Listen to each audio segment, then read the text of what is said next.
Agora foi o extremo ou o supremo exagero de tudo que já tinha acontecido antes. Porque o que Gilmar Mendes consagrou de absurdo em sua decisão? Ele ignorou o papel do povo, usurpou o papel do povo. O povo tem um papel fundamental nessa Constituição, é dele que emana tudo. É isso. O povo, doutrinariamente, não precisava nem estar escrito na Constituição, o povo é aquele que ainda tem o poder originário de criar e modificar as instituições. E foi isso que o ministro Gilmar Mendes disse que não cabe.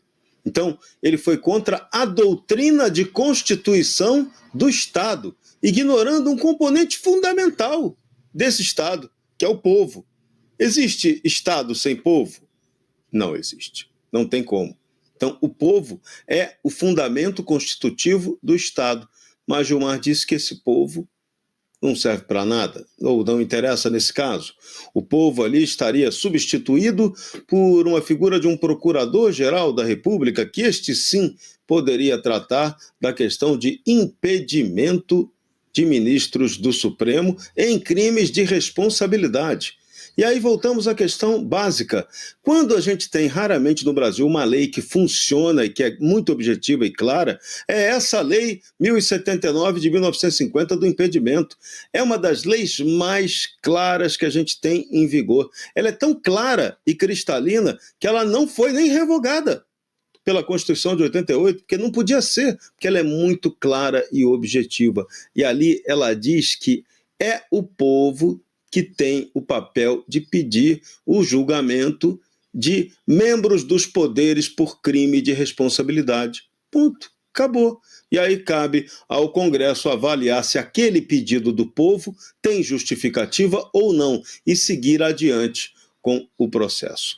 O que Gilmar Mendes agora fez, ele passou o recibo total de que o sistema de poder no Brasil está apavorado com o que pode estar vindo por aí.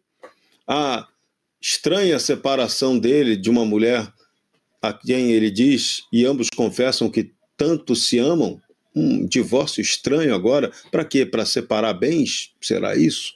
Bom, não se sabe, ninguém sabe a intenção exata disso, mas foi muito estranho. E agora vem essa medida dura, acelerando o julgamento dessa ADPF esquisitíssima, uma ADPF proposta pelo Partido Socialista para questionar a lei do impedimento, mas que ela é muito clara.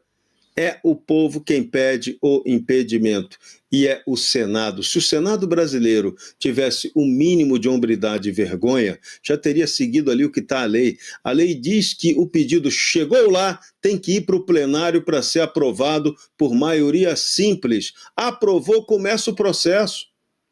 Só que aqui o Senado também não está obedecendo à lei, ou seja, ninguém está obedecendo à lei nesse país. E esse é o ponto assustador de toda essa história. Por isso a gente está vendo todos esses abusos de autoridade e toda essa manifestação autoritária daquele que não podia fazer isso, que é justamente o guardião da Constituição brasileira. Então, um dia horrível e ainda pode ser muito pior, porque o Supremo Tribunal Federal ainda vai apreciar essa decisão inicial do ministro Gilmar entre os dias 12 e 15 e pior, como lembraram os parlamentares, de maneira escondida, sem debate, no plenário virtual. É um momento absolutamente vergonhoso da suprema falta de democracia no Brasil.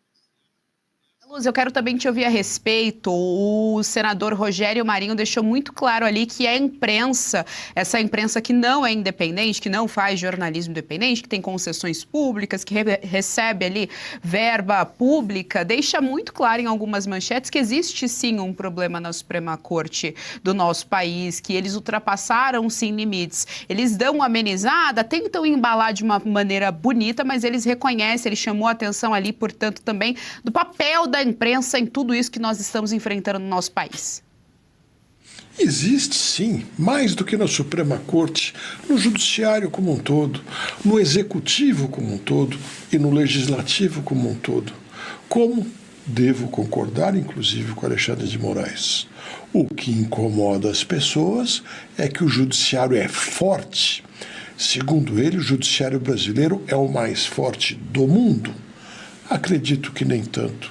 Me parece que o da Coreia do Norte, o de Cuba e até o da Venezuela são mais fortes que o brasileiro. Nós queremos um judiciário forte? Nós queremos um executivo forte? E um legislativo forte, forte no sentido de não precisarem dar satisfações à população, nem seguir aquilo que o povo quer? É esse o tipo de força que nós queremos? Eu não quero, senão estaria aplaudindo Kim Jong-un, lá da Coreia do Norte, porque ele conseguiu o Estado mais forte dentre todos, provavelmente, pelo menos do mundo que nós conhecemos, e na proporção de cada um de seus países. Não, eu não quero um judiciário forte. Eu quero uma população forte. Eu quero um eleitor forte. Isso sim que nós precisamos ter. Inverter as coisas. Vai ficando cada vez mais evidente. O Brasil vive não uma democracia plena, como muitos dizem. Quando se fala mais em democracia do que autonomia das pessoas, é que não se vive democracia.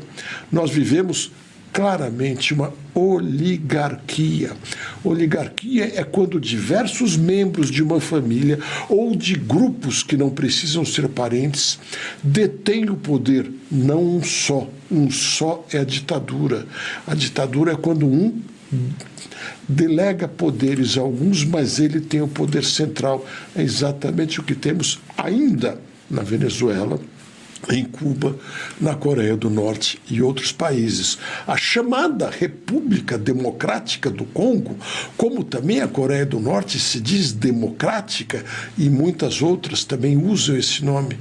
Eu não quero isso que chamam de democracia. Eu quero aquela onde o eleitor tem o poder de instalar ali o seu representante e tirar de lá o seu representante também, quando assim achar que ele está passando dos limites. Realmente estamos num caminho cada vez mais claro de um país oligárquico. Muitos encastelados mandam neste país que chamam de democracia brasileira.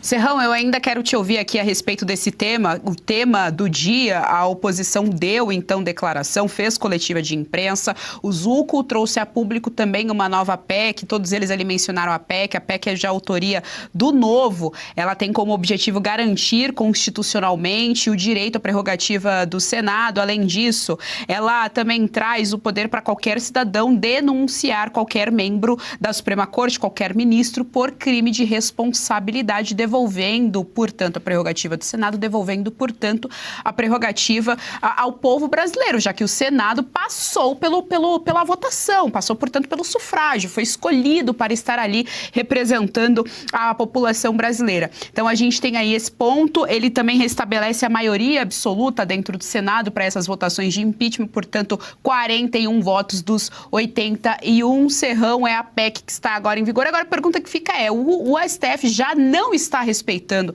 a Constituição? É justamente esse o problema. Então, garantias de que a PEC será respeitada, ainda que passe por todos os trâmites, nós não temos.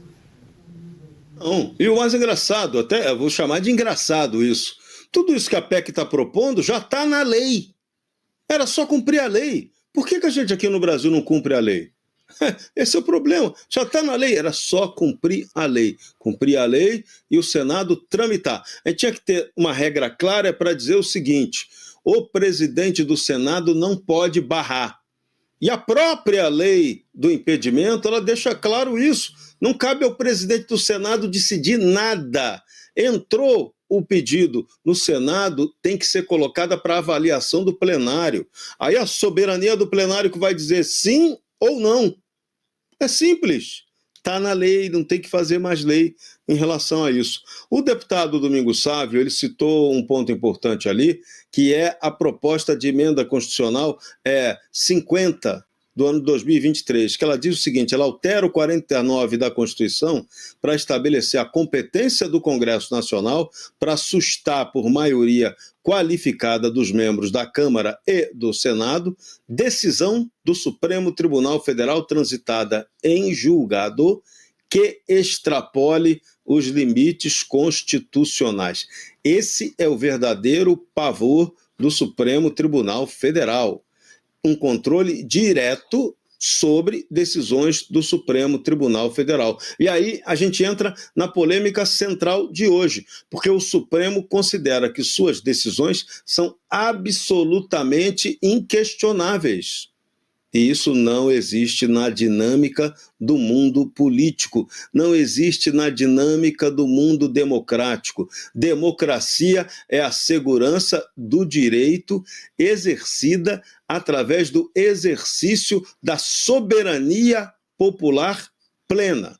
Se não tem soberania popular, não tem democracia. E no Brasil a gente não tem democracia, claramente, há muito tempo. Você pode questionar se tem uma ditadura, que não é o caso, ditadura é de um.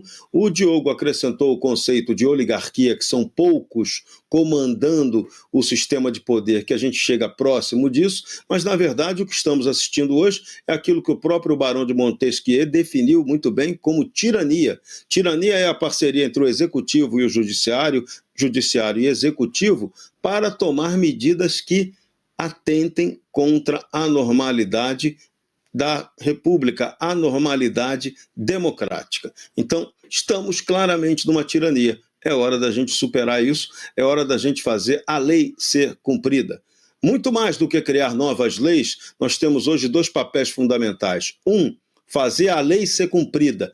E 2, eliminar leis inúteis, que só geram perda de tempo e que confundem aquele que quer cumprir a lei e quer ser honesto nesse país dominado por tantos bandidos. Gostou do conteúdo que viu por aqui no canal da Revista Oeste? Compartilhe e deixe o seu like.